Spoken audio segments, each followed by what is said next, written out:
The festival is nigh!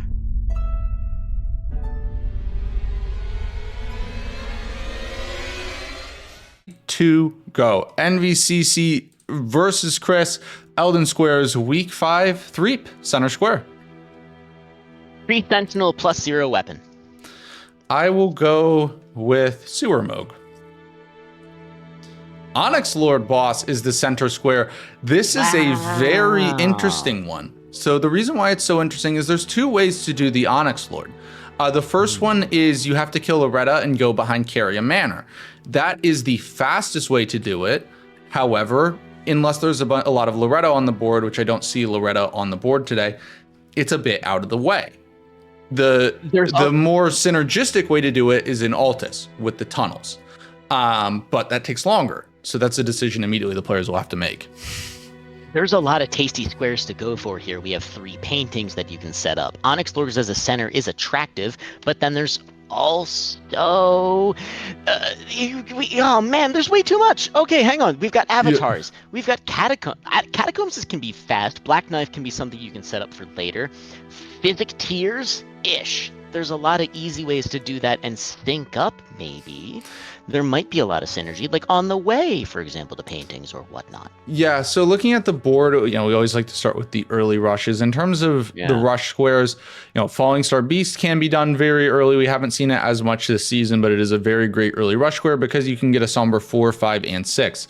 3 Paintings is another great one because you can build map progression while claiming a square early on. Plus, that is on a diagonal. Diagonal squares are better because they inherently block 3 bingos instead of 2. With obviously the center square being best, blocking 4. Boss on Torrent, another very fast square, probably the fastest square on the board, and it is on a diagonal. I was gonna say Boss on Torrent. That's probably going to be something they want to go after pretty early. Yeah, it looks like we're settling into classes. And then other than that, Boss on Torrent would synergize with Ruins bosses here a bit. Staves is pretty good with paintings for just routing. The Avatar's Physic Tears combo, which you talked about earlier, can be very, very strong. Where is Physic Tears? Yeah, there it is. I'm seeing a bit of a throwaway square there on the 4 bosses Weeping Peninsula. I'm not necessarily seeing how that you could spin that. I think we might not be seeing a lot of Weeping Peninsula today. Yeah, that 4 bosses in Weeping Square can either be one that's highly synergistic or very much like a throwaway. Yeah. On this board, there's unfortunately not a lot of, it's so weird. It can sometimes be just overpowered. Oh yeah, flips either way. On this board, I don't see a lot of Weeping synergy outside of the bosses in Weeping, Physic Tears. You could do Scaly Misbegotten for a tunnel. There's some ways to make it work. Also Catacombs, you could do the Semshade. That's right below the Erdtree Avatar. There's some ways to make it work, but it is a bit out of the way. Also, I like the late game squares with Valiant Guards, Dung Eater. Those are always fun squares to have late. I love me a good Dung Eater rush, mostly because the game has gotten to that point and it's always usually very tense. And it looks like they're getting started, opening them doors. I'm not sure about the stream delay. Yeah, they're pretty much even. Chris, I think, is second or 2 behind. So that might be they're pretty equal then. All right, cool. So they're coming out of the gate looking good. Good time saves. So some interesting classes here. Obviously, this is a very similar class for NVCC to what Ginger used last game, starting with the Weathered Straight Sword. For Chris, actually a pretty interesting weapon. So he's chosen to use the Beast Claw Great Hammer. This is a weapon you don't see very often. You normally get it in the vanilla game as a reward from finishing the entirety of Garonk's questline. Right. It is a somber weapon, and it's one of these weapons that I've never seen used in a bingo game, but I would love to see it. If it is a dry weapon seed, that would benefit Chris a lot because I do think this is viable. I've just never seen it. The downside of it is that it does require a decent bit of faith and strength, but the damage on it is mostly physical, and it's pretty good, actually. We will see, though, if he does stick with it, or if there's a better weapon that they find immediately, because if you do find a good bingo weapon, you're just switching. Right. I am super curious to see if maybe Chris's strategy might have been, this is decent. Let me see if I can find something better. It's a good, how do you say it, safety net, right? Like insurance policy. You have a decent weapon. Now, of course, I can't fault Chris NVCC on the screen. So, oh no, NVCC Alex, sorry, my bad, of course. Going for a square-off weapon because of just how powerful a square-off weapon is. Unfortunately, the board doesn't necessarily scream, give me a square-off weapon. Square off is really great for Falling Star. You can get like Right. a scripted stagger with it, but you really got to know how to use it. Yeah. Given the starting class selection, I would imagine that the opening square for NVCC will be boss on Torrent. This straight sword will do the job. It's not great because obviously when you're on Torrent, you can't use your Ash of War and square off, and the base damage on it isn't fantastic, but it'll work. For It is Chris, he doesn't have a wieldable, so I would imagine that the opener will be paintings. Interesting. Now, there's a lot to be said for the first square mark mental game. You mark first square, first blood. That sends a message, hey, I'm coming for you. Is Chris used to that kind of come from, not necessarily from behind, because that's the way bingo works. It's all about the routing. It's all about the setups. Well, marking the first square early doesn't necessarily mean you're out of the game by far, but coming from a deficit is it's a bit of a brain. Yeah, I think, NVCC is going to get boss on Torrent. If you're Chris, right, you're either sacking this square or like, I actually think if I'm Chris in this situation, if NVCC marks boss on Torrent, I'd be pretty pleased because it means, hey, I have uncontested paintings. And one of the things about paintings as a square is it's a very fine line between being really good and really bad as an opener. If you have to hard rush it and like skip every grace, the reason why the square is so strong is that you get a bunch of map progression and graces along the way. If you know you're in a direct race for it, obviously you want the square, so you skip all those graces. But once Chris sees NVCC mark boss on Torrent, he knows, okay, I got a bit of time, I can grab a bit of grab some graces and be good. We will go ahead and end the gamba here. Also, I know we saw DP in the Greatsword check, Death's Poker. So we can spam our DP emotes, and we will go full screen with NVCC as he goes for boss on Torrent here. Absolute cinema. I can't help but recall the last time Death's Head Poker was used to insane effect in a bingo match. So if that comes online, maybe that will result. Now, Torrent only boss, this is one of the old standbys. The Pumpkin Head is a pretty solid, almost scripted fight. Maybe scripted? I don't know. They're a little too unpredictable for me. I mean, it's not scripted, but it's pretty chill and pretty easy. Reliable. You can see the damage here isn't great on the Weathered Straight Sword, but given that this is uncontested, it is more than good enough. Damage being present and accounted for, and also yellow, is very useful. And yeah, I think NVCC might have thought they actually had a good shot at this because, again, they chose a wieldable weapon. If they were thinking someone else, they might have had a problem. But, fact of the matter is, they don't know that, but Chris did. They were going somewhere else. The square goes to NVCC. Yeah, we'll check in, see if Chris has kind of any thoughts about that. Don't think he does. If anything, I can tell you he's probably pretty, okay. So yeah. It tells you a few things, right? It tells you, hey, he started with a different class than me. You're probably thinking about what possible classes he could have chosen. And also it knows, hey, I have this uncontested, or at least lightly contested. I have a lead, so I can grab a few extra graces. Yeah. Now, NVCC here might be going straight for the Falling Star Beast. That would be really strong in the sense that I love Falling Star Beast. It's one of my personal favorite opening squares. Getting the Somber 4, 5, and 6 early is so valuable, even though that it is a difficult fight. But it is a square and also puts pressure with the tunnels. So by marking Falling Star here, NVCC is immediately going to have pressure on both column 2 and row 1 due to having Falling Star Beast dead and a tunnel.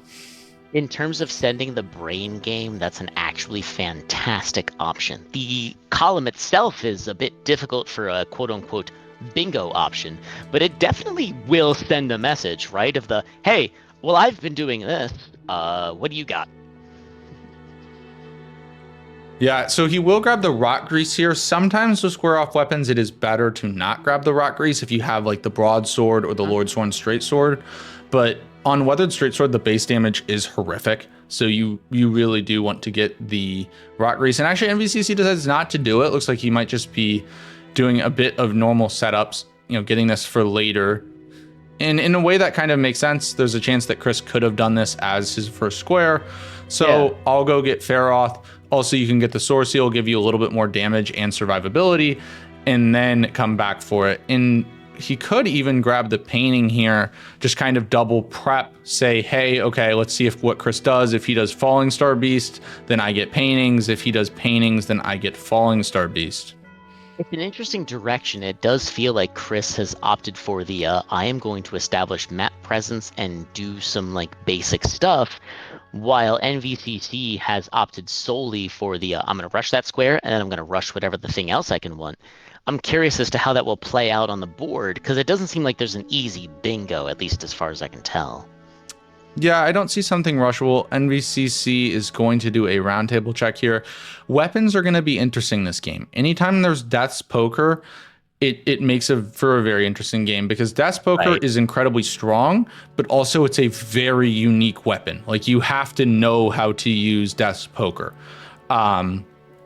Evidenced in one of the previous games where oh Lord, I wish I could remember the name, but on Graps and Astralis, but the Death's Poker Ash of War is incredibly powerful if you set it up correctly and use it correctly. If you don't, death. Yeah, we will. It was Helios that used it against Sirius, and we'll see a roundtable check here. There is Zamor's Curve Sword, another weapon. So this is interesting. We basically have two weapons that are Ash of War sticks. Yeah. Interesting. Both Zamor's Curve Sword and DP do not have the best base moveset, but if you know how to use the Ash, they are incredibly strong. My initial reaction to the Zamor Curve Sword was absolutely no. I wouldn't. In a competition, I don't know. But if I don't use the weapon. If you've used it before, if you have any experience, that might be it. Yeah, and we've seen some players use it really well. It's actually been a very popular rando weapon. We in the past did something called the Seed Run, which is basically there was a 2-week period where you ran 80% glitchless in a set rando seed. And in one of those, Zamor's Curve Sword was the meta weapon for that route. Some players really know how to use it well. I know Lolis, who we're going to see later today, has used it to great effect in the Crucible. But again, it's a weapon you have to know how to use, and it's kind of weird in the sense that you need to accept that, hey, I'm going to take a shot to hit you back with this Ash of War, because it's very strong, but you're very susceptible to getting hit. I think health is the most important stat for damage with that weapon once you get it online, because you need to be able to take a shot to get off the Ash. I believe it was discussed previously in previous matches, and I'll say it again. Fellas, it matters a lot if you can get an extra hit for health, because that's faster. Dying is slower, but getting hit for a hit, if that's your best option, that's still faster. It just is. And so that's a valid tactic. And I understand it's not, people make a big deal about hitless fights, but at the end of the day, hitless doesn't matter. It's just simply how fast can you go. Winning matters, not dying matters. Absolutely. Yeah. And it looks like, hang on, NVCC, hang on. Yeah, so they are going for the Margit fight, and that makes perfect sense. Okay, awesome. So NVCC here is going for a Stormveil play. This will get him some runes off the bat. Also, it can help him set up paintings, but he's going to be sniped here in just a second by Chris, because there is a painting in here. Now, that being said, after getting sniped on paintings, there's not a ton of value here. The biggest value you get is the runes in the talisman pouch to help you set up your character. There's also some axe checks in here, but other than that, you can use Godric as a shard bearer to get into capital. And there's the Crucible Knight, but that's kind of about it. But there's the paintings, and then this Margit fight is really not going great. The RNG hasn't been great. The hits actually have been also not great. I was kind of really wondering if there was going to be a death. Oh my God, how did he not die? Yeah, no, exactly. This Margit fight is less than ideal, and the time loss, I don't know. I hope what they are going for is worth it, because while they are getting whacked by Margit, Chris is working the board.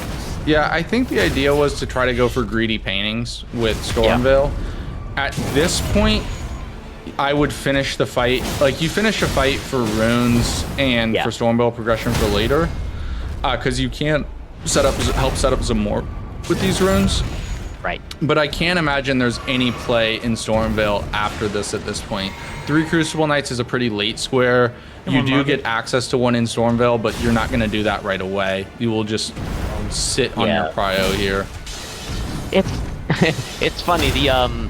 I did a practice match earlier, and it was 2 Crucible Knights, which somehow the one reduction makes it so much more viable, and yet 3 Crucible Knights, literally, that's too much map. It's so many, so you gotta play for your best square. I am super curious as to what NVCC is actually intending now that they saw paintings marked.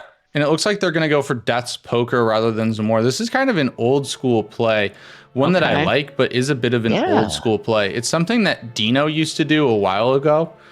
Dino, another player in the Red Mains division, he would love to kill Margit early just for runes, right? Because it's a really quick way to get runes to get a weapon online. And I think we're going to see a Falling Star Beast race here. Chris is a little ahead. Oh no, I guess it's technically a race. Oh, well, hang on. Chris missing the jump makes it much Chris more of a goes race. for the skip. A lot is going to depend on the skip. The skip does save a good amount of time, but you can also lose a ton of time by going for it.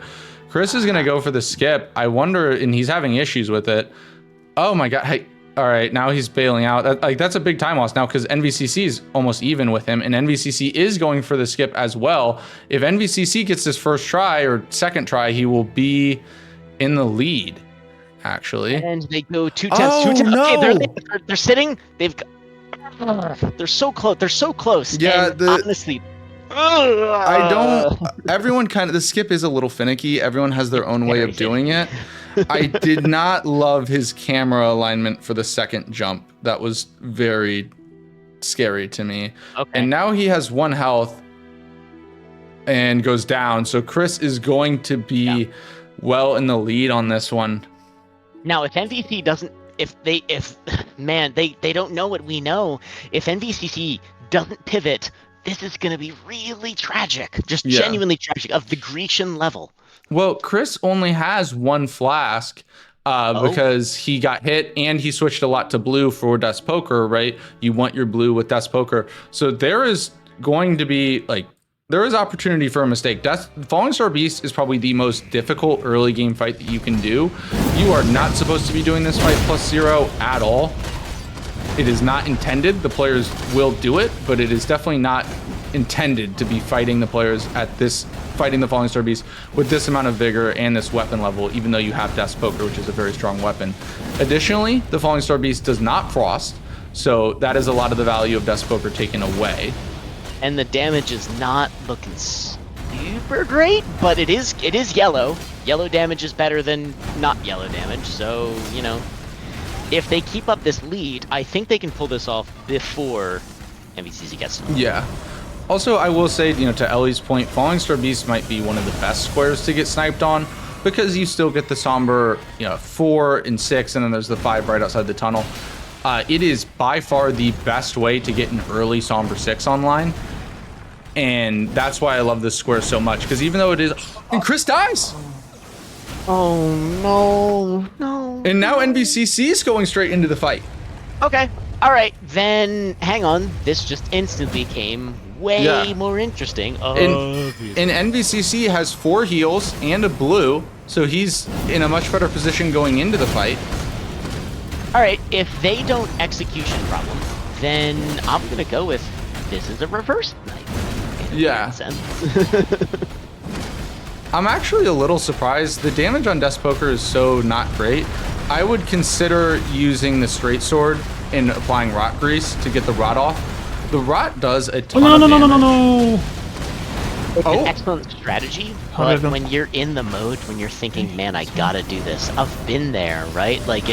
You can't just pivot that easily when your brain is so focused tunneled. And I think that might be where NVCC is, mainly because he thinks, in my brain, I think he's thinking, square's not marked yet. Gotta go. Yeah. Oh Oh my god. And now Chris is in the fight my as well. And I got to say, Chris's fight was looking a lot faster than NVCC's is so far. A lot faster, much more big damage, much more chunky bits. NVCC seems to have a difficulty applying the full effect of the Ash of War and also getting the Falling Star Beast to stand still, which is a big Grumpy Pants movement. Like, literally, Chris is almost already caught up, and he had to run back. Yeah. With Despoker, like, you want to just be spamming the Ash of War and also just going for staggers, right? Yeah. Because staggers are going to be your best way to apply the Ash of War. But yeah, this damage on Despoker really is not great. Like, not even 100 damage on a jump R2 to the head is quite pitiful. He does get massive damage with the Ash of War there, so NVCC will take the lead again. Chris gets tagged down to 1 health. Will have to heal. This is actually one of the more tense races I think that I've ever had to witness, because Chris is still hanging in there, but NVCC is also now getting more bad RNG. Yeah. Both players have this season been having trouble with that downward head smash into, like, fangs bring up all the rocks. It's a very tricky attack. It's one of the reasons why, for the most part, against Falling Star Beast, you want to try to stay a bit angled. It's a bad attack to get, and it really only happens if you are face to face with the beast. So you want to kind of angle yourself to be just slightly off of center so that you can still hit the head while getting the good attacks. Chris gets another stagger and gets the Ash into the riposte. That was really beautiful by Chris. Yeah, glorious, perfect execution. Get all the good damage. They have now cemented themselves ahead of the race. Honestly, I feel bad for NVCC. This FSB has been just an absolute piece of crap to deal with. Well, Chris is now out of blue, unless he has a blue flask. NVCC still has plenty of blue, which gives him the opportunity for more damage later on. I think the biggest thing with this fight, though, at this point is, like, you got to get stance break. This is the weakness of Despoker. The charge jar 2 on it is the best way to, and NVCC goes down. So Chris will have this uncontested. He just needs to finish out the fight. He has 2 red flasks, no blue though. Yeah, so at the barest minimum, they can afford to maybe be a little bit riskier, but I don't know, the FSB can be a little squirrely. Well, also Chris has no idea that NVCC just died, right? No. Right. I would assume that this is a race. I would be very concerned that this is a race. And actually, NVCC just straight pivots out. Yeah, that's Chris fair. gets a huge stagger. This is going to kill. This will be square for Chris. Yep, perfect. Awesome. So Chris gets it, and NVCC makes, I think, the correct decision overall. Especially vindicated now that the square is marked. NVCC is probably thinking, yes, I lost it. Move on, pivot, go. The problem is now he has to immediately go invaders. You see him going for Millicent. This is not a ideal square to do early. It's fine, but you don't really get a lot of map presence or runes or anything out of it. Typically early on, you're looking for squares that are either stupid fast or squares that give you a lot in terms of map progression, character, that sort of thing. The row 1 threat for Chris is highly concerning because Chris already has 2 squares on the line and he has 1 tunnel down. Invaders is going to be a very slow square for NVCC. I understand why he feels like he needs to go for it, because if Chris rushes it, you could be screwed. Yes. I don't think it's a bad play from NVCC, just because, again, seeing those 2 squares on row 1, you're thinking, okay, tunnels, I just failed the tunnels. He's one up on me on that one. Smithing stone bearings, NPC invaders, I can start that now. And maybe I can get some additional map presence, that might be the thought. And of course, the first invader goes down, Millicent dies. So excellent well for NVCC. Yeah. I do apologize. I have a house thing. I'm going to drag that real quick. All right, Give me 30 seconds. You're good. No problem. You're good. But yeah, I think for NVCC here, like, this invaders, given the board, is not a bad play. It's just unfortunate for him to have to make this play right now, because he's forced in. He's in a way forced into it, because there's a good chance that Chris could be rushing. The Snowy, to answer your question, the Crucible Knight would not count as an invader. I think he does technically invade you, but the reason why it would not count because it's NPC invaders. A Crucible Knight is not an NPC in terms of NPC refers to like the Tarnish type build, while a Crucible Knight is not that. Also, Ensha doesn't count because he's special.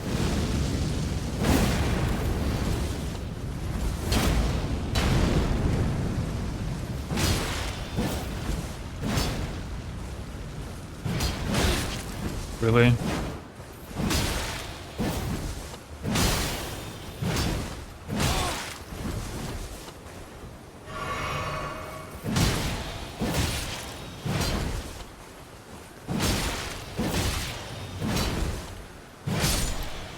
All right, an NVCC there gets Henricus down. That'll be his second NPC invader.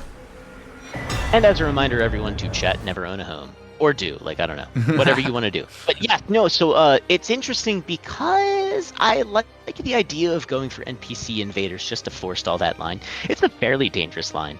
But I do wonder if maybe Chris is thinking, based on their activity of going through Liurnia, of I've put some pressure on NVCC now. Maybe I can have some breathing room, so to speak. Yeah. And so he's going to go for Anastasia, or he's going to go for Narius instead of Mad Tongue Albrich, the asshole in Roundtable. Narius is just a much safer fight. Albrich is, I think, faster, but he's a menace. Actually, when he was initially designed, like the FromSoft team tried to think about, like, what do we think a quote-unquote meta PvP build will be? And, you know, dual status effect, frost bleed, like, obviously not perfectly optimized, but they got the concept right. Yeah, I was gonna say they're not inherently wrong. Also, weirdly enough, that's one of the better options to bring against most bosses, especially on the smithing round. But in that being said, yeah, no, I like the Narius play. At the barest minimum, if he gets you into a corner, you can kind of like stall and wait for Yura to come in and clean up for you. Yep. All right, and that is invaders down. So threat addressed for NVCC, but Chris now, it's 2-2 game. Chris is in the driver's seat though. The bingo position is pretty even, right? The row 1 and column 2 are both blocked. Both players have a potential diag threat. But Chris has the advantage in that he is about to get a +6 desk poker when he pops these balloons and goes to EG, and NVCC has not even been in Liurnia yet. So overall, while the board position and everything is equal, Chris is ahead by a few minutes in terms of map. And so, of course, the threat of column 5 is kind of, I don't want to say it's neutered to say, but the presence of 4 weeping bosses specifically, I don't know, if I'm NVCC, I'm thinking, okay, hang on, I don't necessarily think I have to worry about that one. Yeah, the one that is concerning though is if Chris gets Onyx Lord. That top right to bottom left diagonal, I don't think it will necessarily happen in practice. I think it is probably too difficult of a diagonal to actually do. However, you can't completely ignore it if you're NVCC. In the other 3 squares, it's very difficult to find a block there. 3 Crucible Knights is a long square. It is not ideal. Like, there are Crucible Knights in Capital and, you know, Stormvale, but 3 is a lot. Dung Eater, very late. Gargs, very late. And very late. It's less so about the line being such a dire threat and more so about the fact that you're going to have this looming presence hanging over your head for the entire game, especially since there is really good synergy. Dung Eater and Gargs, right? They're both far away, yes, but there's Crucible Knights before Gargs and there's Crucible Knights before Dung Eater, right? And Ellie makes a very good point in chat of the idea that, okay, if Invaders is marked, you're probably sitting good because, again, like, yeah, you just have this freedom to just go around and hang out because the Invaders mark is probably clearly a block. I'm just trying to put myself into Chris's head kind of thing. And if you're thinking, okay, that's a block, I did the right thing. I just went out and just did stuff. And now NVCC here is killing Topes for a staff, but goes down. And Chris is going hyper aggressive here choosing to avoid synergy rather than going for the later Onyx Lord and Altus, is just saying, screw it, I'm just going to kill Loretta and claim center square. Okay. That's, you know what? Fine. And I think this comes up more than often, and I'll remember it again, is the maybe there's a little bit of a parallel here. This particular board is quite interesting. I think someone wise once said, go for Liurnia, go Red Wolf and go. Well, this is adjacent Liurnia. This is Carrion Manor Liurnia. And this particular board does seem to kind of send it a bit. Yeah, Liurnia is very, very powerful. I think oftentimes people talk about like Altus being strong, but Liurnia is super powerful. Different Alex Souls, he was unable to play this season due to obligations, but he was the champion last season. And one of the big reasons why he was able to win last season, he beat great players like Helios in the finals. And the biggest thing was that he really felt like Liurnia was underrated and incredibly powerful. In basically his recognition of the oversight in the meta in regards to Liurnia was probably the biggest factor, as well as his own skill, in getting the win last season. That makes perfect sense to me. And again, like just looking at how the way that bingo tends to pan out, it's usually an early board, a Liurnia board, an Altus board. This board seems to have an identity crisis of sorts, but I don't disagree. Like, right? Like, just go get your squares, and then at the end of the day, you're gonna have to pivot at some point. There's that that diagonal off of 3 paintings does not handle itself without Altus. That's for damn sure.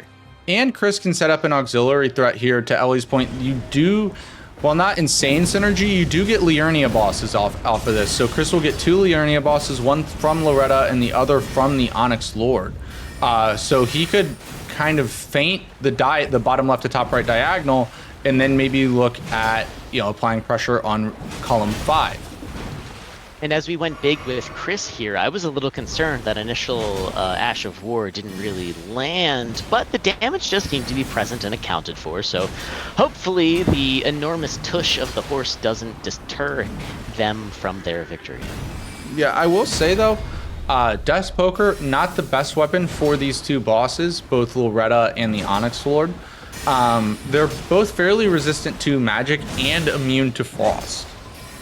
Yeah, you're not going to get any of that good status bits, but I mean, at the end of the day, hitting the boss does advance your progress more than not hitting the boss. And so at the barest minimum, Chris is handling that with aplomb. A couple more hits here should reach the end of that fight. Oh, come on. Yeah, right. There it is. Loretta down for Chris. Very nicely done. Beautiful. Now he'll just go straight to the Onyx Lord. One thing I do want to say, we do see players skip that grace a lot. In this case, it's totally fine for Chris, but there is oftentimes auxiliary value. If you have status effect Ashes of War, if you have Larval Tears, if you have Spirit Ash Summon +4 or Atone Your Sins at Turtle Pope, you should be grabbing that grace. In this case, though, completely justified for Chris to skip it. Like, if you are thinking, oh wait, isn't Adula back here for a Dragonheart? You can't kill her. It is impossible to kill her back here, so it would not count for the square. Not possible. Even someone like me knows about something like that. Now, that being said, I'm still thinking Chris has the better option, but it looks like NVC is starting to get back into the groove of things, making their way about the world. Piano going hard, or rather, I don't know what they listen to on their own time, but it seems like, oh. And there we go. Never jail for Chris. Really nice opener with we don't see that often, but the R1 on the Ash just explodes the Onyx Lord. Nicely done by Chris. Yeah. And then gets a stance a twofer. The twofer. You love to see it. And there it is. Boom. Chris seems to have this fight pretty locked up mechanically. Yeah, this is a very nice Onyx Lord from Chris. Very nicely done there. And that is center square. And now the meat is on. If I'm NVCC right now, my heart rate just spiked, and I am feeling the pressure. Yeah, he seems, I mean, it's an interesting choice, right? Because it tells you, if I'm an NVCC spot, it tells me a few things, right? Obviously, I know that there is this board pressure now. Like, getting center square, it blocks your diag, it builds other board pressure, but also you do know, hey, that was the Liurnia Onyx Lord. It could not have been, it was not Altus based on when Chris marked his squares. So, okay, he's ahead on Liurnia bosses and stuff, but actually in terms of Altus, we're pretty much even right now. And I don't know if you would be necessarily expecting that mark, right? Like if I was in that spot, I think it's strong, but I wouldn't necessarily be expecting my opponent to go for it if I was NVCC in that position. So you kind of got to think about, all right, I know Chris's story fully. He did paintings, he got a weapon, he did paintings, he somehow did Falling Star Beast, and now he's done Loretta Onyx Lord. Like those are the things that he's done. He probably has a weapon online. It's probably a +6 desk poker. How do I play around this? And it looks like NVCC is going for the upgrades at the barest minimum, and that's weird. I thought Chris was heading in the same... Well... Huh. Interesting. Is Chris going for the deck disgrace? I think he will just be grabbing Bellum here.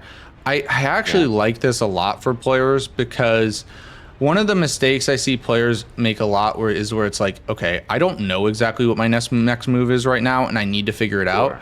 And sometimes players will just like sit and think, and that is the enemy.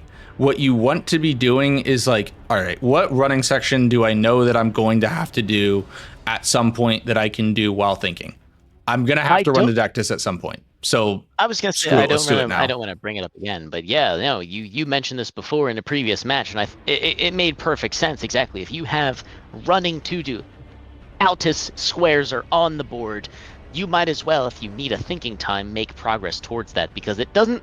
I don't think there's an easy bingo on this board, and I think both players are probably putting that in their head and thinking, okay, this is going to be a long match, so we might as well do what we can. No progress is worthless. NVCC, Erdtree Avatar. Yeah, I think we might be seeing an Erdtree Avatar's Liurnia bosses race. So Chris, Erdtree Avatars is really valuable, especially with the Physic tiers on the board and Liurnia bosses. Chris is going to be going for most likely the Erdtree Avatar up by the Frenzy Flame Village. That one does give extra tiers. That one gives 3 instead of almost every other one gives just 2. Yep. And that will be an extra Liurnia boss for him. But this will definitely be a bit of a race here. Yes, and I don't disagree with it, honestly. Like, if you're in both players' positions and you're thinking, man, we're kind of at a stalemate. The most recent squares would have been Onyx Lord. So it's difficult to tell where anyone's going, but looking at the board, yeah, no, there's a couple low-hanging fruits you can go after, and the Erdtree Avatars for tiers. Easy win, plus, it's not like the tiers are useless. No.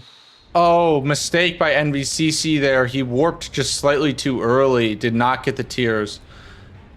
Yeah, so he'll have to go back. He doesn't have to go back all the way. You could hear him say no as well as you didn't. There's an audio cue, and he literally had to be a few tenths of a second warped slightly too early. Yeah, that's a shame, and it is unfortunately one of those things. Well, we hope it doesn't come down. Oh, Jesus Christ! If it comes down to tenths of a second, we'll know where to look. Yeah, because he won't have to go all the way back into Liurnia, like all the way to the fight, but you have to get fairly close to get the drop. So it'll be an extra 20-30 seconds of running for him to get in range for the drop. Meanwhile, Chris making short work of the Erdtree Avatar in a similar fashion. Boom, wham bam, thank you ma'am. We are done with that fight. Taking his advantage, and he is waiting, it seems, for the drops. Yep. And there they are. Boom, and off into the map he goes. Yeah, and now Chris just seems to be... Unless he's just going for Liurnia bosses, he's running towards bulls. I can't tell if this is intended or if he's running, just has a wrong bad alignment. But no, he seems to be just going for bulls and Liurnia bosses. He does seem very dedicated, and I can't disagree with that. Dedication, direction, commitment seems to be something that this board will benefit from in terms of the players. Putting the squares on the board, I think that it sends messages. It's a longer game, so it can put the pressure on. It can get your opponent in a bad headspace. Yep, and Chris is now fighting the 5-time bulls carrying knight. And crazy enough, this game has already been longer than the last one. Yes, it's really exciting to start the weekend off with a match like that. Lord knows we're gonna have a good time. Wow, holy moly, the damage is insane! Melts both. Is that a Yeah.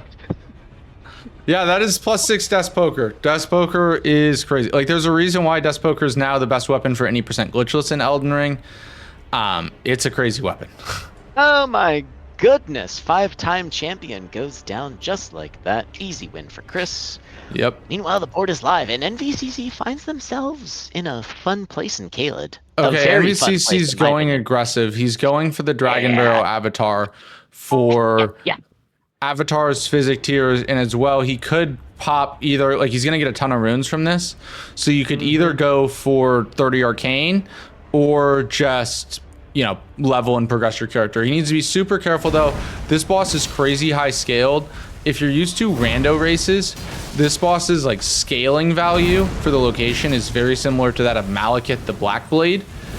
It is just an Erdtree avatar, but you know, the trick is this particular attack, very high with scaled. light coming out. Yeah, so when they do that big cloud, you roll behind the boss and it avoids the cloud, and you don't have to get any of those nasty ticks. Otherwise, it's a normal Erdtree avatar, but at the same time, as who's mentioned, yes, the HP is just up there. You're gonna have to have a good time with the boss, and you're gonna have to have a long time with the boss. All right, now Chris is going ahead and fighting the second one in Liurnia.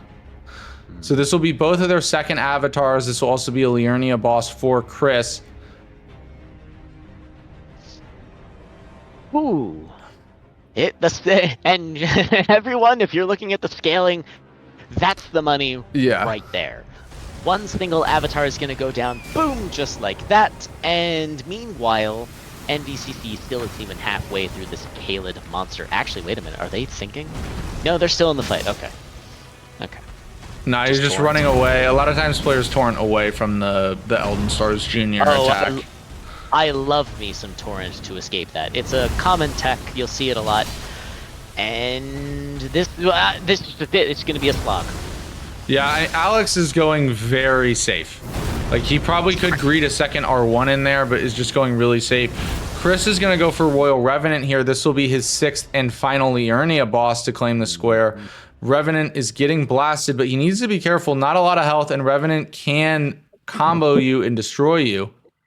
Yeah, but I definitely do love in a game like Elden Ring, any FromSoft title. I love seeing half the health bar just go gone, boom, thank you. However, oh, that's dangerous, dangerous, dangerous. Come on, Chris, don't keep us on the edge like that.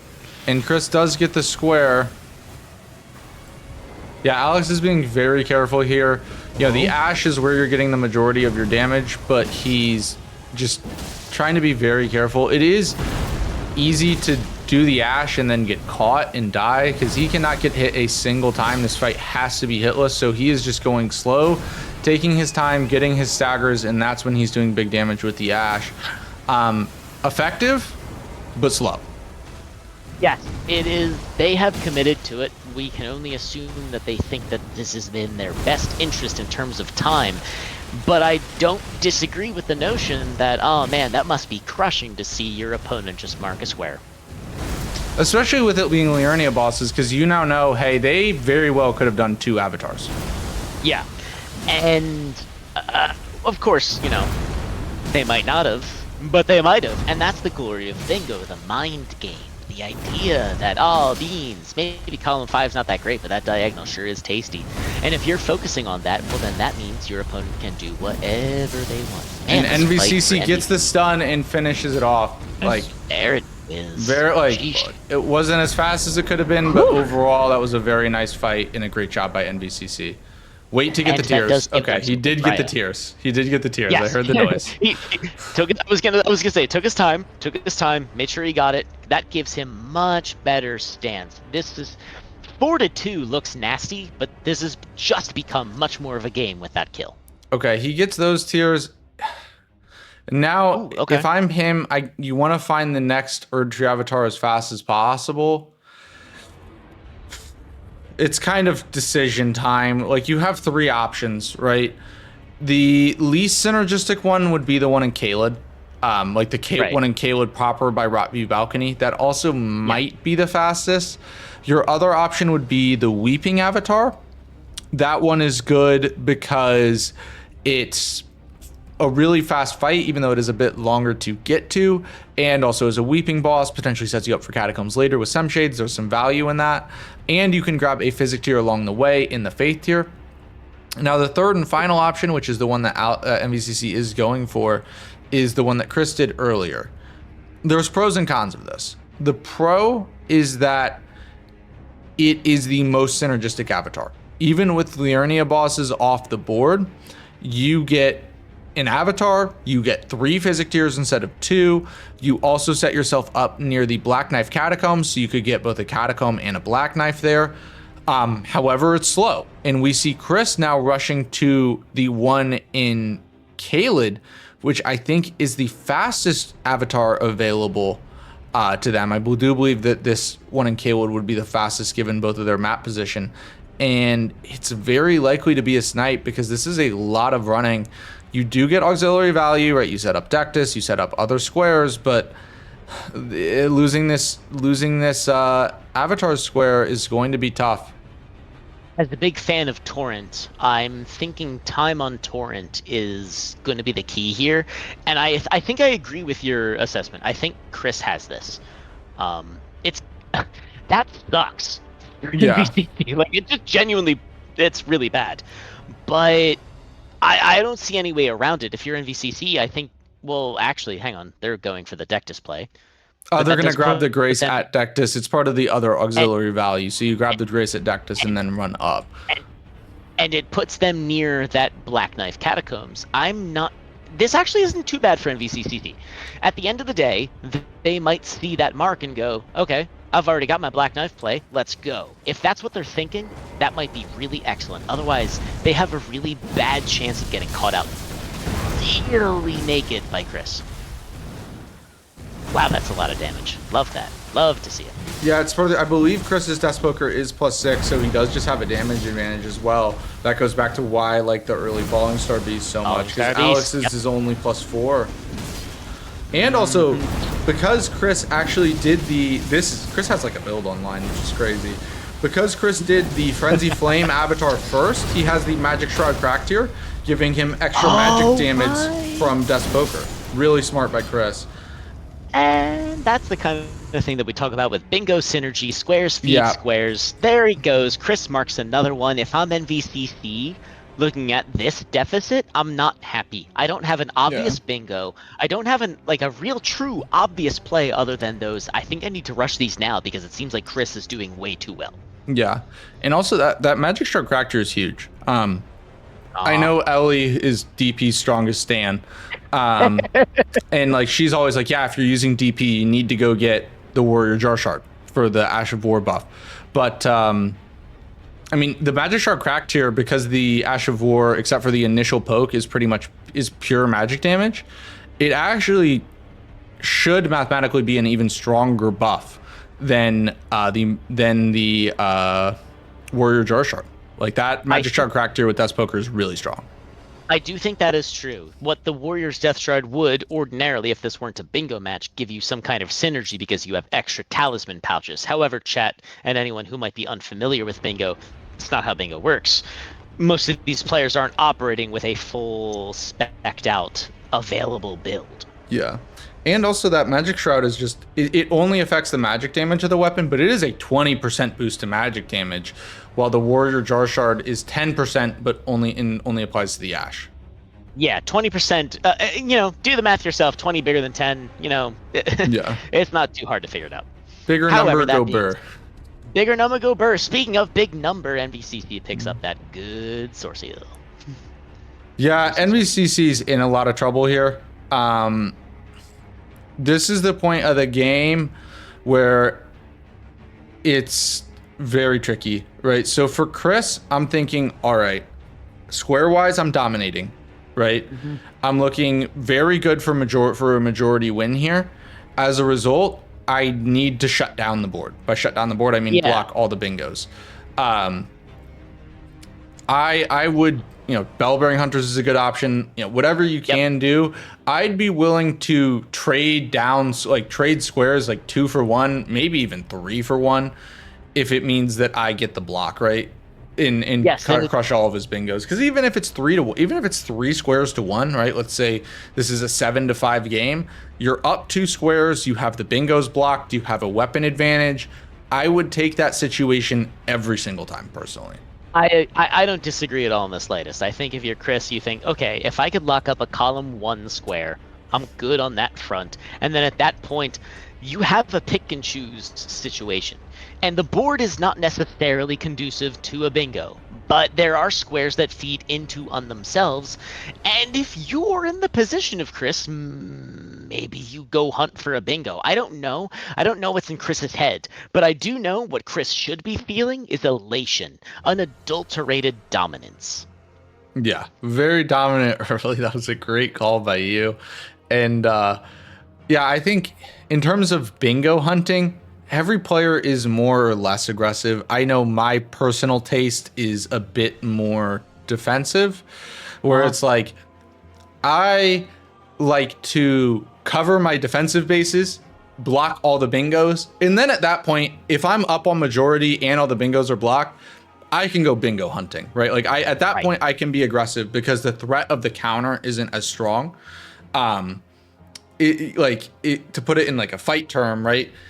All of a sudden, if all the bingos are blocked, you can go throwing haymakers trying to find a knockout, and you can't get knocked out yourself, right? Right. That's the great value of blocking all the bingos. I love the comparison to a UFC kind of boxing situation, because looking at the clock, we've got exactly, functionally, 72 minutes left on the board. I'm Chris. I'm thinking, I'm on torrent. What am I doing? I'm getting squares. I'm in the best position imaginable. There's no way, shape, or form that NVCC can fight me right now until they do. So what I have to do is I want squares, and then maybe I can think of a bingo. As you said, Chris is in the best, quote-unquote, defensive position possible from the most offensive stance. Mm-hmm. They literally have the board on a platter. It's their oyster. What I think Chris might be waiting for, too, is as they go about their setup, is what NVCC is going to do next. And I've heard it from bingo players before. Oh, thank God they marked a square, because that's information. Mm-hmm. And so NVCC here is going for staves. This will give him a block, but honestly, if I'm Chris, I'm pretty happy about this. I would be overjoyed if someone went for staves, because that gets you nothing but staves. Yeah. Nothing. Yeah, fine. You block a bingo. Cool. GG. Except it's not GG. We've got a whole dang-ass bingo board to play, and Chris has prio on way too much. Now, one thing is Alex did get the lightning perfume bottle from the perfume bottle check, so he can go Abductor Virgins to get into Altus. That will be a good option for him. But yeah, I think if I'm Chris right now, the scariest square that I could see marked would probably be Smithing Stone Bell Bearings, because it's like, okay, they're in Altus. They might have a lot of money. They finished that square. Maybe they did Makar as a Dragon Heart, right? Like in that line, that column 1 could get really threatening. Chris here is choosing to not block the bingos, but is going for synergy. That gives him a Weeping Boss and a Tunnel. He's also picking up staves along the way, so he's gonna kind of get sniped on that. But it's also a half-assed attempt by Chris at stave. So it's like, if I get sniped here, it's like, okay. Not great, but it is what it is, right? It's not like I was rushing for that, like really trying to get that square. It was like, if I get it, I get it. If I don't, I don't. And it's interesting because there's so many fun squares that someone could go for, except to block a bingo. All of these squares are insanely involved. 6 unique staves is, of course, acquired by NVCC. No. Well played there. Yeah, Chris actually seems a bit more upset about staves than I thought he would be. Interesting. Yeah. Well, to be fair, they were probably ultimately going for it, so I can understand that reaction. Maybe Chris doesn't think there is an as dominant a position that they thought. If they reacted like that, they might think NVCC is setting up something a bit bigger. Yeah, I mean, I think my guess is that he's mostly frustrated by just like getting sniped a bit. Not a bad snipe, but like slightly. Yeah. Honestly, though, I think once he really analyzes the board here, he will be pretty pleased about that. Because, like I said, the scariest square that I think NVCC could mark is column 1. Like, if I'm Chris, my nightmare scenario is that column 1 starts popping. It's a pretty set up board, right? Smithing Stone Miners Bell Bearings is an Altus. 12 Incants, you really want Altus. It doesn't have to be, but you really want it. Yeah. 3 Dragon Hearts is a longer square, and also your opponent could have done it to get Chord's Altus with Makar. The only fast square on the line is Bell Bearing Hunters, and then Garg sucks, right? So Garg sucks. if I was Chris, like I would try to find a block, and I'd be very like that. Column 1 is my disaster situation if I start seeing that popping. I think that's a pretty good prognosis of where Chris needs to go from here. The attack on the Mad Pumpkinhead is interesting. He's going for ruins bosses here. He's continuing to just say play C square get square. C square get square. I get that 100%. Yeah, I mean it's also not the worst spot, because one of the concerns would be a bit different from bingo brawlers if you're used to that. Either majority or bingos wins. You do not have to block all the bingos, right? If you get 13 squares, even if none of them are on column 1, it doesn't matter. That column 1 is rather long. So I mean, that could just be Chris's play to just say, I'm going to ignore column 1. If he decides to go for it, I'm betting on the fact that I can get 13 squares faster. Right, and I don't necessarily disagree with that mentality. It's just a little bizarre. Like, rare I think is the bingo game where any bingo is actually left available after a certain amount of time. We're 53 minutes in and you're telling me column 1 is unoccupied, and yet looking at column 1, I believe it. That's an insane set of squares. That's just it's ridiculous. I don't disagree at all with Chris going the route that they're going, because given the options available, all right, fine. And Alex is already he's in Altus, so he now has a big map lead. It's kind of huge. This might be Alex's how do you say it, come from behind there. I really do. It's not insurmountable. I really do think you have the Altus lead right now. Go Bell Bearings. Or not, sorry, Bell Bearing Hunters, not the Smithing Stone Miners Bell Bearing. You have Altus lead. If you go Bell Bearing Hunters, you can put pressure on that column 1 immediately, and you have prio on everything except for Dragonheart bosses. I mean, maybe you could even greet it, right?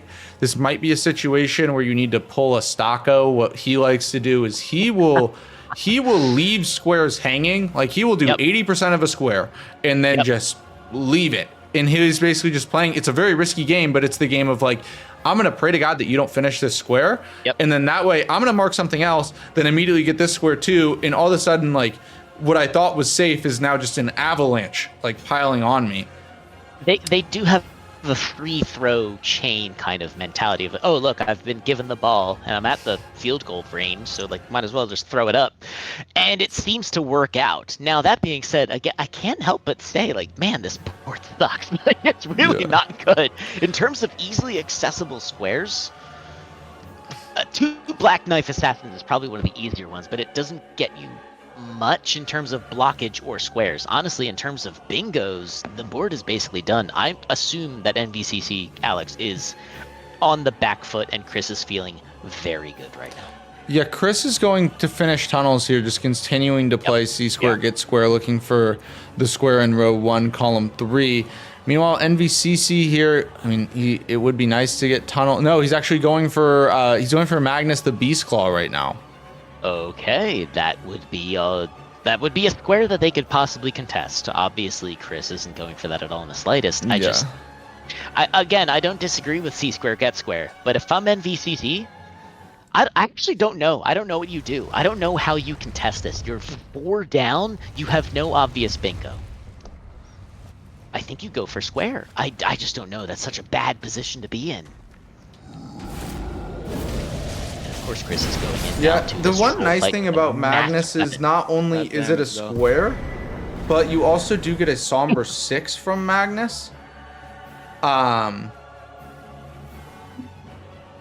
So that can help Yep. you upgrade your weapon. Like you can equalize, you can get your weapon up to +6 there.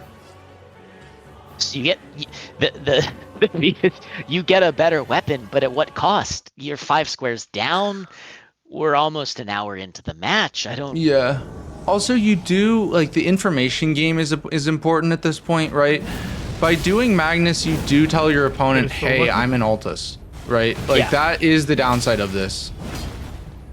I would even almost say that might even be a downside for NYCC.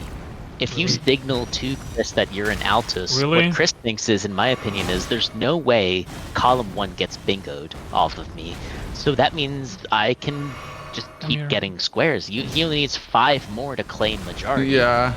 I'm just very surprised that Chris is not going Bellbearing Hunters at any point. Like I know he's like weeping bosses is fast, whatever, but man, I get it. it's so scary to me. It's a very good play, and it is probably the smarter play. I think Chris might be one of 2 ways right now. One might be, I'm locked in. I don't want to waste time. I might have thought of the better option at this point, but at this point I'm in the cave. I gotta go to cave.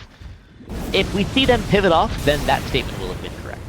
Now that being said, they are going up against Rune Bear. I'm not saying it's incident prone, but it's a bear. And Chris has like no health. Yeah. He's saving runes for 30 arcane. Honestly, I would Spooky. not. It's spooky. Yeah, it's spooky. I mean, the only reason I'd say I wouldn't do that is because if you're winning by a ton, it's like the way that you lose these games is incidents, right? Like you die a lot, you make mistakes. And what makes the stories is Chris doing what he just did. Yeah. I mean, he's annihilating, right? He's Yeah, no, just he shredding. crushed it, and he took the one hit and then perfected it. And Yeah. as anyone I think can say in bingo, no hitting is fun. Not dying is consistently better. So, Yeah. off you go, Chris. And it looks like NVCC here is prepping himself to go for Smithing Stone Miner's Bell Bearings, as well as if you're an Altus, the Altus Bell Bearing Hunter starts becoming a very viable option. The one at Turtle Pope is in Liurnia and like theoretically closer, but it's pretty out of the way in Liurnia. And you have to do the whole little Turtle Pope thing to get him to spawn, which doesn't take too long, but it's like an extra 20 seconds, right? I was sprinting earlier, yeah, but it seems like I like what NVCC is setting themselves up for. If this had happened half an hour earlier, I think it would have been perfect. I mean, there's still a chance here because like he's gonna do this Altus Bellbearing Hunter. That'll give him a ton of runes. Right now he's ahead on Smithing Stone. Like that'll give him a good amount of runes. He's ahead on Smithing Stone Miner's Bell Bearings. I think if I'm NVCC, I go Bell Bearing Hunters. I might even greed 1 Dragon Heart, but it's like it's Bell Bearing Hunters into Dragon Hearts, into Incants, into Bell Bearings. Like And that into that actual much- Bell Bearings, Smithing Stone Bell Bearings. With that much cash, they could potentially even snipe the 30 arcane. That actually, yes, now that you mention it, that's an insane amount of synergy that I don't think I was connecting the dots to. And if NYCC can pull that off, that will be absolutely, literally, unquestionably game-changing, except for one thing, they do have to pull it off. Yeah. I don't know if they And have have to enough pull time. it off in time because Chris just needs 5 more squares. The thing is, Chris, like none of the squares are super great for Chris. Like he can do 30 arcane. I mean, Crucible Knights is not great for him. It's doable, but not great. You know, Catacombs and Weeping Bosses are his best bet. You know, as well as Black Knives. NVCC probably needs to take one of those few squares away from him because otherwise he might reach 13 before NVCC can bingo. But the other squares are just not super fast, not super great. GGG, Great Ghost Gulvort, not as long as people think, but still takes a minute. Dung Eater's long, Rykard's long. I'm not saying this game will go the distance, but the more you talk about it, the more I think... I don't know. I don't know if it depends on which squares they both go for quote unquote simultaneously, because we talk mad snaps, but at the end of the day, Chris does still need 5 squares, and Yeah. NVCC is not out of this at any stretch of the imagination, except that there is a massive lead. But depending on how this shakes out, this could take a whole 2 hours to reach conclusion. And for me, it's not so much that like Chris is really in danger, but it's just that like the door has been left open, significantly so. I agree 100%. Yeah. There's a lot of options for NVC to go for. They're obviously, now they're engaging with the bell-bearing hunters, so this is a great play. Get one of them, that's not a great play, but get one of them down, maybe get them back into that, usual script, if you can hack it, that shield bash kind of pound. The jump is a free hit, we love that, we love to see it. Should be close to a stagger. Another R1.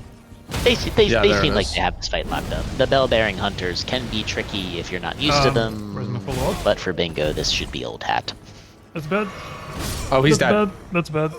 Oh my Congratulations, goodness, no. 3 first commentators, Curse, everyone. I'm Claps so in the chat. Oh, no. Great job, 3. Great job.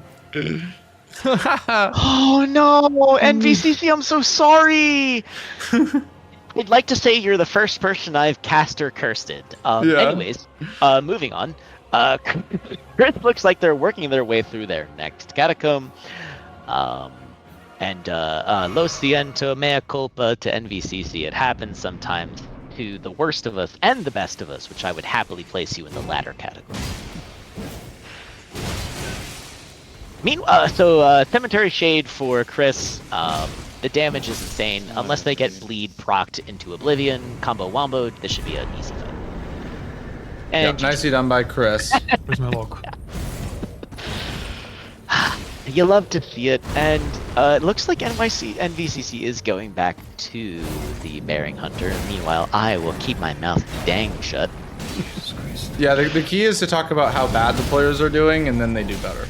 That's the key. That's a good. Yeah. That is a good point. So NVCC does have a pretty serious deficit, and I really don't like that for them. However, if anyone could use a W, it's Alex. And honestly, mentally, I cannot emphasize this enough.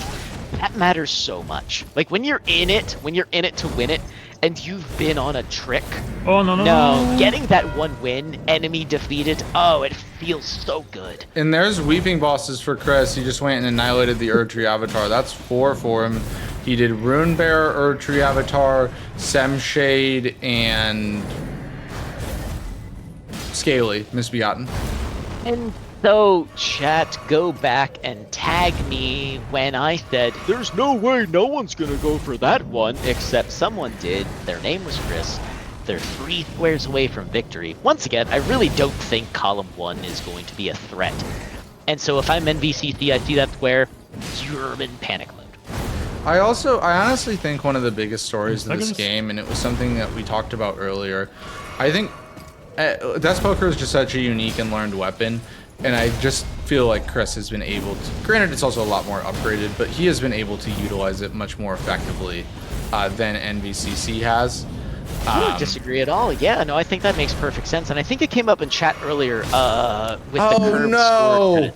No! Oh, come on! Oh, God, you hate to see it. Look, everyone, I want to remind everyone that these games are high-octane, heart-pumping. You are locked in. Your brain is going maximum. And what NVCC just experienced is a massive problem. And their recovery mentally is going to dictate if they have a chance in this or not. Yeah, that's really not great. And Chris is just continuing to ignore everything late in column 1, just still playing C square, get square.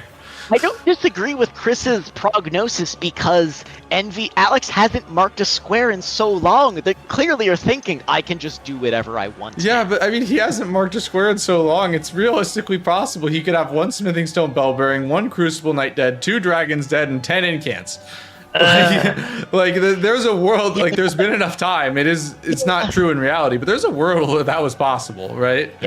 It's a reminder of the fact, everyone, that we see all, and what Chris sees is potentially either the worst problem in his life, or kind of like a "Chad, am I dreaming?" kind of situation. Meanwhile, NVCC is going back up against Bell-Bearing Hunter. They've got 6 flasks left, and they're doing decently. They're about a third of the way through the fight. Finishing it quickly will keep them in the game. That's about the best thing I can say, Hobby. Yeah. Also, I do want to remind everyone we do have 2 more, huge weekend of bingo. This is game 2 out of 13 And this 2 weekend. more. Yeah, 2 more matches this evening.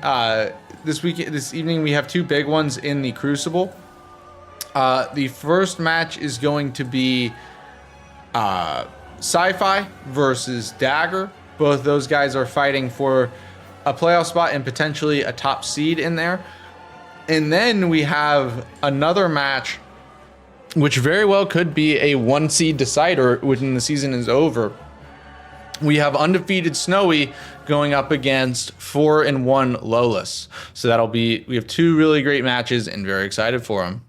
I am super honestly excited to hopefully I can watch it, the Snowy match. I love seeing undefeated players go up, because it's such a mental state, in the same way that I love seeing a defeated player go up against. Yeah. Because it's such a state. Oh no! That's tough. You really hate to see it, and I would like everyone to remember that the mental state of NVCC right now is probably suffering. Yeah. Psychic damage is real. That's all I'm saying. Yeah. But yeah, and also I want to correct myself a bit. The Sci-Fi Dagger game, they are both 4-1, so we will be seeing there are 5 players with a 4-1 record or better. So we will be seeing 4 of the top 5 players in the Crucible going up right after this match is over. That's a match to look for, fellas. I talked about how I like seeing defeated, undefeated. I love equal record. Oh, that's so good. Make it happen, people. Black Knife Assassin, meanwhile, for Chris. And, of course, another Bell-Bearing Hunter for NVCC. Hashtag, that's not what I meant to say. It was a problem. Chris marks another square. 2 left to go before victory by majority. There is no bingo threat from NVCC. It is not looking. Yeah. Chris is just gonna go for the other Black Knife, and then at that point, does he finally decide to block column 1? Because his fastest square might just be Dragon Hearts or Bell-Bearing Hunters. I also could see him going for GGG, Great Ghost Glovewort, to finish out the game. Great Ghost Glovewort is a great square for closing, actually. Yeah. In terms of it's very easy to prep and then go do something else. So if I do get this Black Knife square, if I'm Chris, what I would do is I would go down the elevator, grab that Grace, and then go pivot to a different square. If I claim my different square, great, and if I get sniped on my other square that I'm going for, then I go back and finish GGG.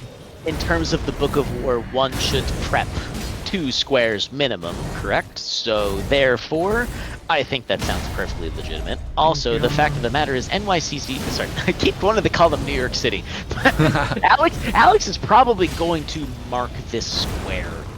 Well, he still needs 1 more, unfortunately. He does need the 1 more, but I think he'll get that serious. faster than Chris will do any one thing, which oddly enough, as you mentioned, will benefit Chris, because they will look at that and go, oh, cool, that takes that off the list. I don't have to worry about it anymore. I'm in such a position, I can pick 2 more squares, and then logic says one of them's going to work.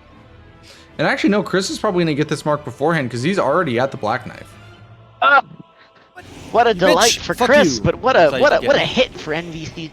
I just cannot emphasize enough how much this must feel.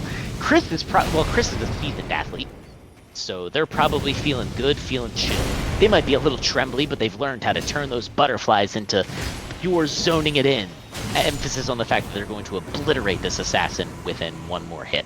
Yep. 2 more hits, 3 if you're counting. But that's the fact of the matter. Boom, square. We are at basically Death Watch, which is Chris needs 1 square. Yeah, he just needs 1 more square, and he just needs 13. He is not required to I mean, it was insane of him to not block all the bingos, but at this point, he's not required to, right?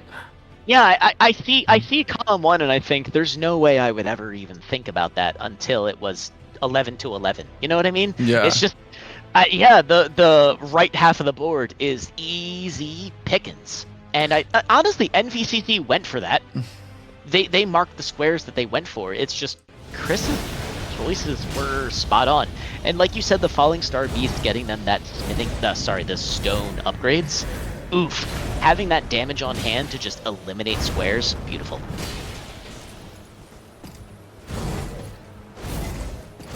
NVCC, of course, going back into another Bell-Bearing Hunter, this one in the shack for the one particular individual who might at some point become a recusant.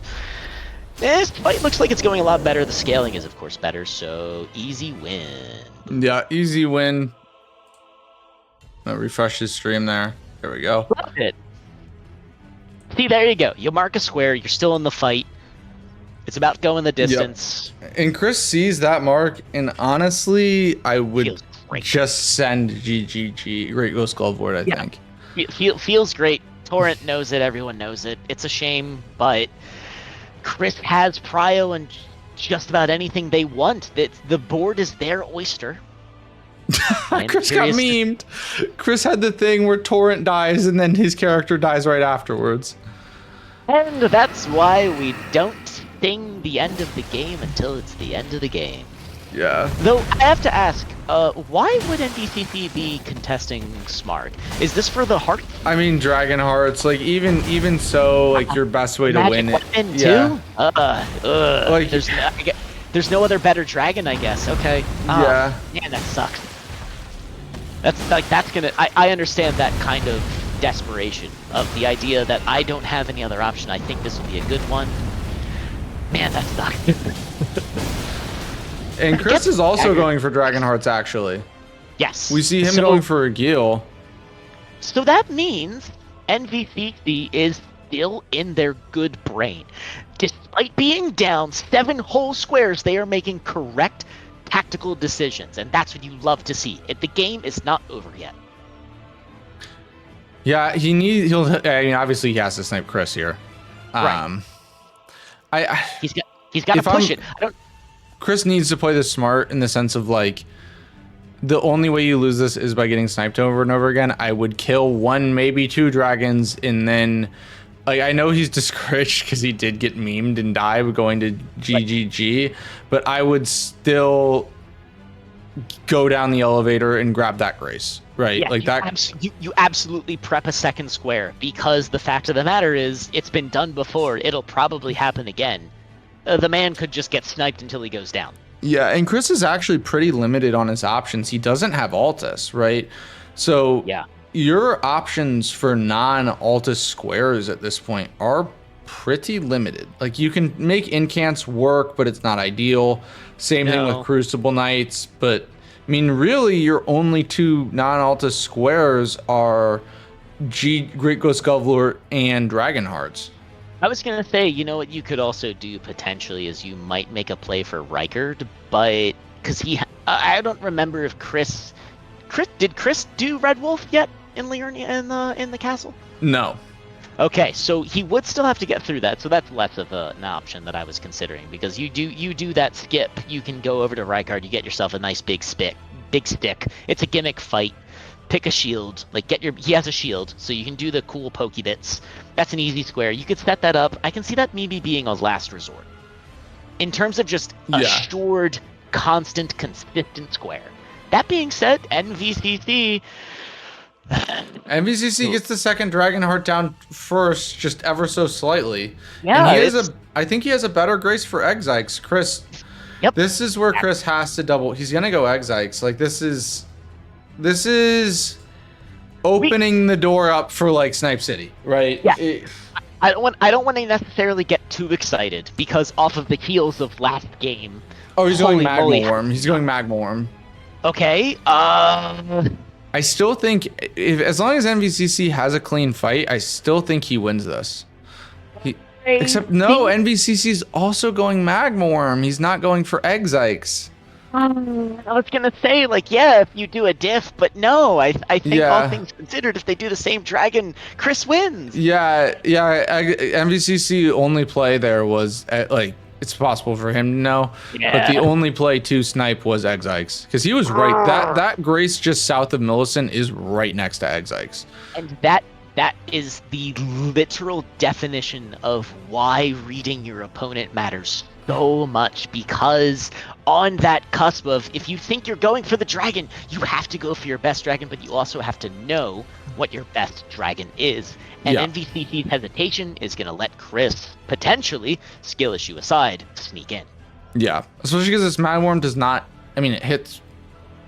Yeah, it hits hard when I don't think Chris has leveled health the entire game, but Dragon's a dragon. Chris but should be able to survive a hit. Also, DP is going to be really good against him because he does stay low and close to the ground. The Ash of War is just going to melt. and it's an upgrade difference. Chris just has a better stick.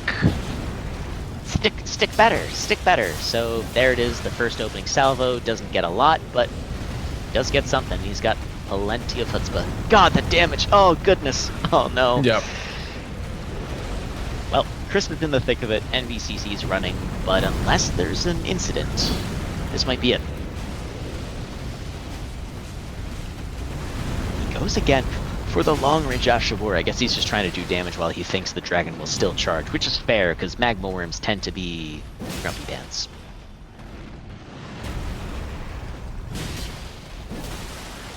In this, if Chris gets this kill before NVCC, this will be the match. Yep. Gets a stagger, I think an Ash of War will kill.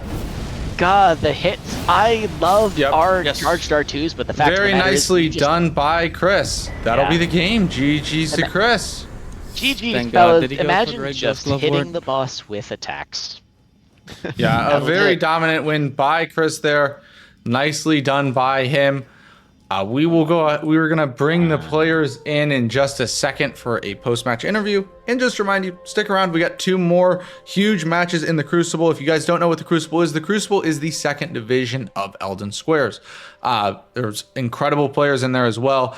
There were over 50 players who, initially tried to play or qualify in this event. Almost 60 actually, and only the top 18 made the Golden Order. So, there's still incredible players in the Crucible, and it's going to be a very high-level match coming up between Dagger and Sci-Fi. Both of them are tied for second in the Crucible at 4-1, and then the second match will be Lois, who's also tied for second at 4-1, going against the player who is alone in first place with Snowy Penguin. Also, I need to freeze out from ads, and we will bring the players in for a post-match interview. GG's, gentlemen, welcome in. GG's, fellas. Jesus fucking Christ, the Who's jump scare. Truly terrifying. Fucking hell. Yeah, I mean, Chris, we'll start with you. Obviously, congratulations on the big win. Congratulations. I mean, you played great. My one question is, why did you wait so long to block column 1? I was scared for you. Column 1? Yes. I don't know. I was staring at the synergies like, oh yeah. I knew it. I was saying the whole time, I was like, I think Chris is in it. He thinks column 1 is nothing. Bro, I love saw it. We'd that- love to see it. Bro, I got a synergy boner this entire game, dude. I'm like, oh yeah, now this connects to this and this connects to this. Oh.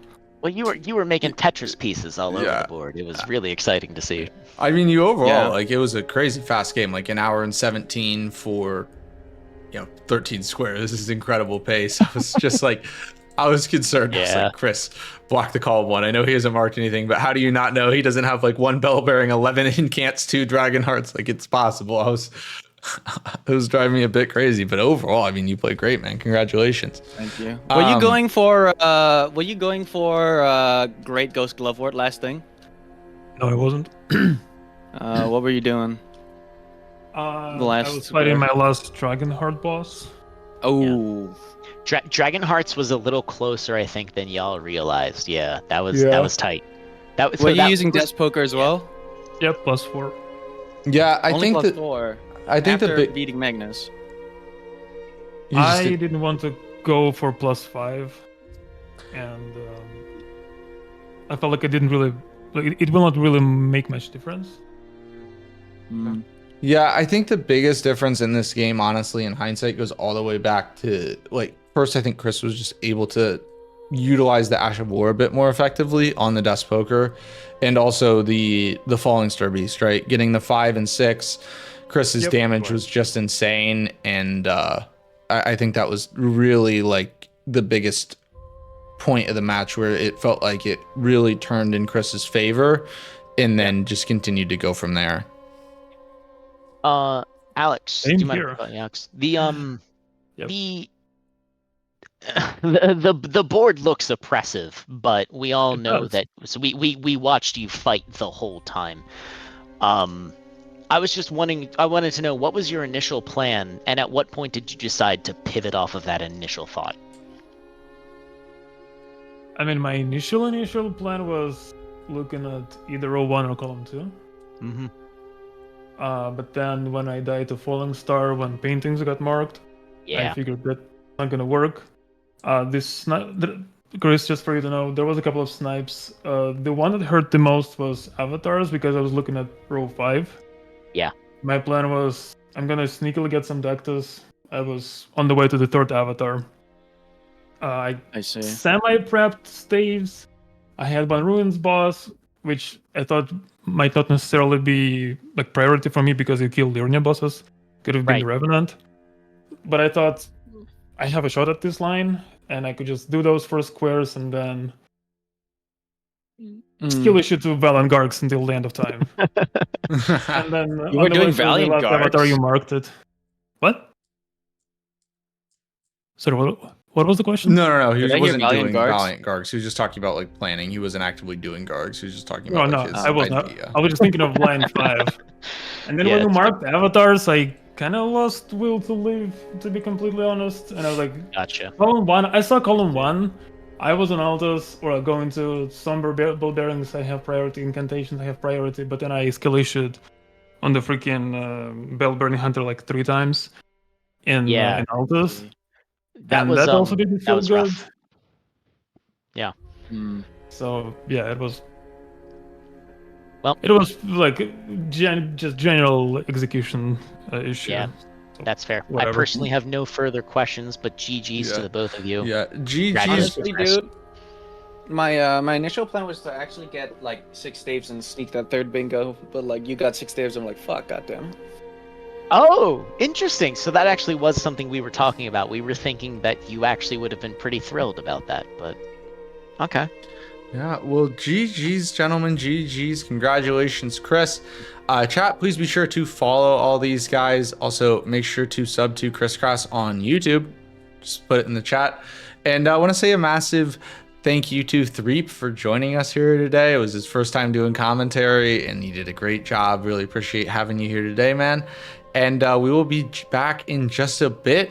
I'll be joined by Rambler for the next 2 Crucible matches, starting with Dagger versus Please become Elden Lord.